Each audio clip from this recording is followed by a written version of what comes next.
Muy bien. Y luego tenemos la enfermedad trofoblástica gestacional.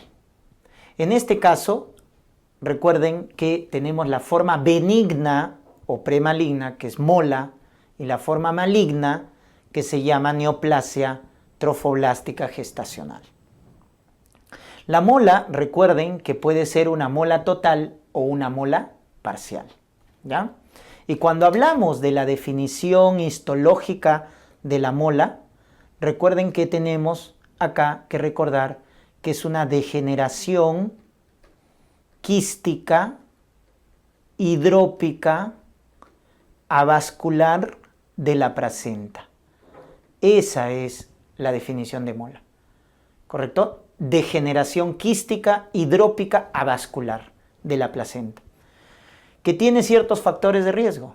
La mola previa es la más importante, pero también las edades extremas, el estado socioeconómico bajo, la dieta hipoproteica o baja en folato, y también el grupo sanguíneo.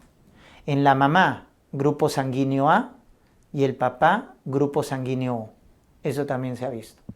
Entonces, esos son los factores de riesgo para enfermedad trofoblástica, para mola. Cuando clasificamos en mola total y mola parcial, recordemos que la mola total es la más frecuente. Y dicho sea de paso, la más grave. Es la más frecuente y la más grave. ¿Y cómo se forma una mola total? Eso quiero que recuerden. Es cuando un espermatozoide fecunda un ovocito vacío. Ahí está. Y se forma, ¿no es cierto?, un huevo cigoto que va a ser diploide, como estás viendo, pero como el ovocito estaba vacío y solo tienes la carga del espermatozoide, entonces mira, se forma un huevo cigoto que va a ser diploide, ¿correcto? Diploide, pero que solo viene con carga genética del padre. Porque mire, el ovocito está vacío, no tiene carga genética. Entonces, esta carga diploide viene del padre, completamente. Y es por eso que no se forma embrión, porque solo participó el papá. Entonces, cuando el papá solito quiere tener su hijito, ¿no?, ¿qué le sale? Una mola, ¿ya? Cuando solo participan genes del padre, sale una mola total, que es diploide, no tiene embrión y solo tiene carga genética paterna. Su cariotipo más frecuente es el que están viendo en la imagen, 46XX, el cariotipo más frecuente. En la mola parcial cambia la historia, porque acá 2 espermatozoides fecundan a un ovocito, pero ahora sí el ovocito tiene, miren, carga genética. Pero el huevo cigoto ahora va a ser triploide. Ahí está, triploide. Y acá sí participó tanto el papá como la mamá. Es por eso que sí tiene embrión, tiene tejido embrionario. Pero es no viable, definitivamente. Es no viable. Y el cariotipo más frecuente es 69XXY. Este es el cariotipo más frecuente en la mola parcial, 69XXY. Entonces, esas diferencias debes acordarte entre la mola total y la mola parcial. La mola total es diploide, solo genes del padre, no hay embrión. La parcial es triploide, genes del padre y la madre, sí hay embrión, pero no es viable. ¿Quién es el más frecuente y más grave? La mola total. Muy bien, entonces esos datos recuerden, ¿no es cierto? Ahí está. Y cuando hablamos de la clínica de la mola, la clínica más frecuente es la hemorragia, igual que en el aborto. Clínica más frecuente, sangrado. Pero esto se va a acompañar ¿de qué? De un aumento de la altura uterina para la edad gestacional. Ese es el dato característico. Cuando te dicen hemorragia primer trimestre con altura uterina aumentada, con niveles de beta-HCG muy elevados, más de 50.000, muy elevados, ahí tienes que sospechar mola, ¿correcto? Y ya cuando tiene sus complicaciones, como viene a ser la hiperemesis gravídica, acuérdate, náuseas, vómitos severos, o cuando tiene ya la toxemia o preeclampsia, entre comillas, en el primer trimestre, Recuerden que la mola puede debutar con hipertensión en el primer trimestre asociado a proteinuria. Cuando tú tienes una gestante menos de 20 semanas con presión elevada, con proteinuria, parecida a una preeclampsia, pero tiene menos de 20 semanas, descarta mola. Descarta mola. ¿Qué más? La tormenta tiroidea, tirotoxicosis. Eso es por la homología que hay entre la HCG y la TSH. Como la HCG está muy elevada y tiene homología por la TSH, hace una tormenta tiroidea. La presencia de los lutiomas o quistes tecaluteínicos te debe hacer sospechar ya de un embarazo molar. Y definitivamente el que nos va a confirmar el diagnóstico es la ecografía. La ecografía nos confirma el diagnóstico con esta imagen típica, ¿correcto? La llamada imagen en racimo de uvas, panal de abejas o tormenta de nieves, como quieras llamarlo, por el aspecto quístico que tiene. Racimo de uvas, panal de abejas, tormenta de nieve. Si no ves embrión, mola total. Si ves un embrión, mola parcial, pero que tendrás que hacer cariotipo para confirmar tu mola parcial, porque también puede ser un aborto. Ojo, las molas parciales se confunden con abortos, entonces hay que hacer cariotipo o poner el Doppler. Y si tú pones el Doppler en una mola, miren, es avascular, no hay flujo. En cambio en el aborto sí va a haber flujo. Así también lo puedes diferenciar. Entonces ahí está cómo puedes identificar la mola. La clínica es hemorragia, con altura uterina aumentada, con beta-HCG muy elevado. Y luego tiene sus complicaciones. La hiperemesis gravídica, la toxemia o preeclampsia en el primer trimestre, la tirotoxicosis, los quistes tecaluteínicos, el embolismo del líquido amniótico también se puede presentar en el embarazo molar. Finalmente, ¿cómo hacemos la evacuación, ¿no? El tratamiento. El principio es hacer evacuación, ya sea con AMEU o Legrado, los mismos criterios, si tiene menos de 12 semanas, AMEU, Legrado más de 12 semanas, pero se utiliza una cureta aspirativa. Y acá lo que más preguntan, ¿no es cierto?, es que cuando se hace esta evacuación con AMEU o Legrado, el estudio de control es el beta-HCG, ¿ya? Es el beta-HCG. Ahora, doctores, si la mujer tiene más de 40 años, y ya no desea tener hijos, también le puedo plantear la histerectomía después de un embarazo molar. Entonces miren, tiene embarazo molar, más de 40 años, ya no quiere tener hijos, podemos plantear la histerectomía. Pero si no es así, hacemos evacuación con cureta aspirativa. Menos de 12 semanas AMEU, más de 12 semanas Legrado. Y el control les mencioné, porque esto les suelen preguntar, después de la evacuación uterina de un embarazo molar, ¿con qué controlamos? ¿Con qué hacemos seguimiento? Con el beta-HCG seriado. Esa es la prueba de elección para control o seguimiento de la evacuación de un embarazo molar. Entonces se hace cada 1 o 2 semanas, ¿correcto? Hasta obtener 3 pruebas normales, ¿correcto? Entonces miren, al obtener 3 pruebas normales, luego el seguimiento es cada mes, hasta por 6 meses. Y si vemos que a los 6 meses ya el beta-HCG ha salido normal, sigue saliendo normal, entonces decimos que la paciente ya ha sido tratada de forma satisfactoria. Entonces de esa manera se hace el seguimiento con beta-HCG. Cada 1 o 2 semanas, hasta obtener 3 valores negativos, y luego cada mes, por 6 meses. De esa manera se hace el seguimiento, ¿correcto? Muy bien. Y también debemos aconsejar la anticoncepción por 1 año. Por 1 año, ¿correcto? Debemos aconsejar la anticoncepción por 1 año. Porque si una mujer con embarazo molar, sobre todo mola total, vuelve a quedar embarazada, tiene riesgo de malignidad. Ese es el gran problema de la mola total, que tiene riesgo de malignidad de neoplasia trofoblástica gestacional, donde está la mola invasora y el coriocarcinoma, ¿correcto?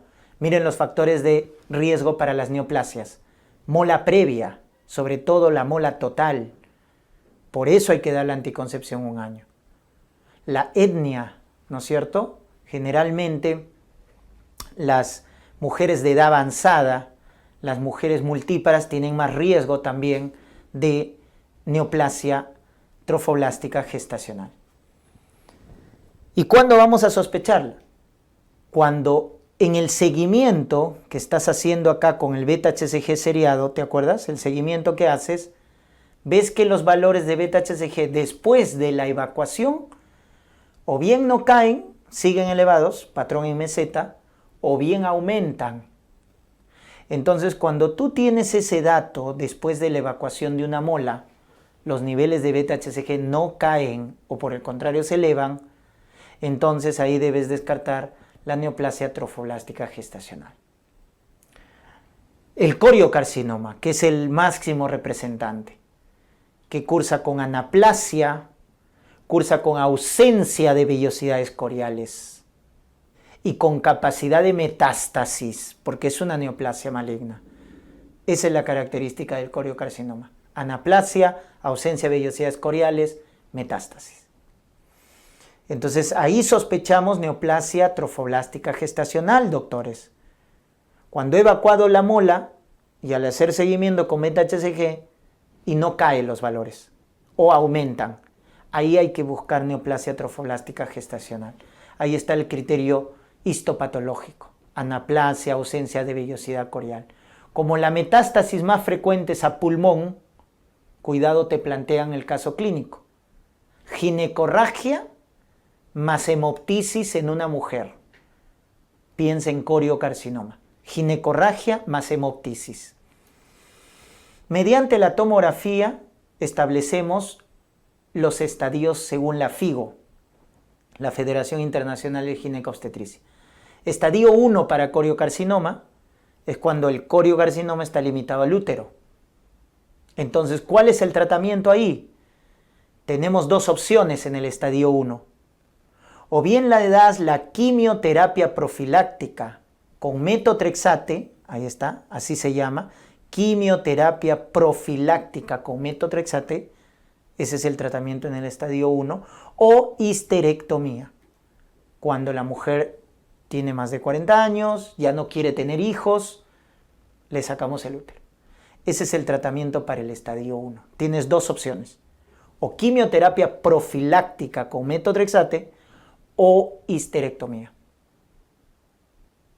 Entonces, va a depender del deseo genésico de la mujer, ¿no?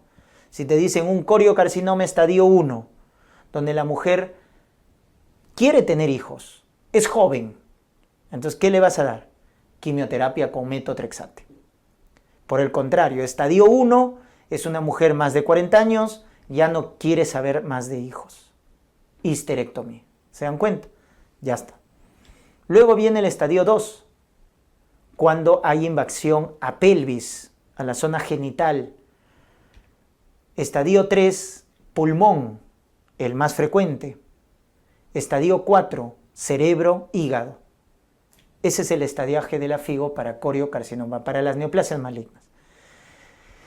Entonces, el tratamiento en el estadio 2, 3 y 4 es con quimioterapia. Ya no puedes hacer histerectomía, porque ya hay metástasis. Cuando es estadio 2, 3 o 4, ya no puedes hacer histerectomía, porque ya hay metástasis. Solamente te queda la quimioterapia sistémica. Ahora, esa quimioterapia que voy a dar en los estadios donde hay metástasis va a depender de los factores pronósticos, es decir, ¿cuáles son aquellos factores de mal pronóstico?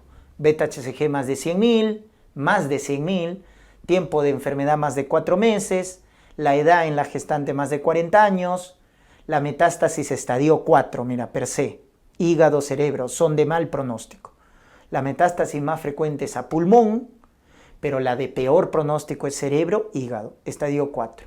Fracaso a quimioterapia previa, embarazo, antecedente de embarazo a término. Por eso hay que dejar anticoncepción. Si la mujer ha tenido un embarazo a término previo, tiene mal pronóstico. O el tamaño de los quistes. Los quistes tecaluteínicos, ¿correcto? Los quistes tecaluteínicos más de 6 centímetros también tienen mal pronóstico. Entonces ahí están los factores de mal pronóstico. Eso se mete en una tabla que nos da un puntaje. Si ese puntaje nos sale menos de 7, miren, en la escala pronóstica, entonces al estadio 2, al estadio 3, le doy quimioterapia con metotrexate, monoquimioterapia con metotrexate. Porque si el puntaje es bajo, quiere decir que tiene factores de buen pronóstico, o sea, no tiene estos factores. Estos factores son los de mal pronóstico. Entonces, si el puntaje es bajo, quiere decir que no los tiene. Tiene factores de buen pronóstico.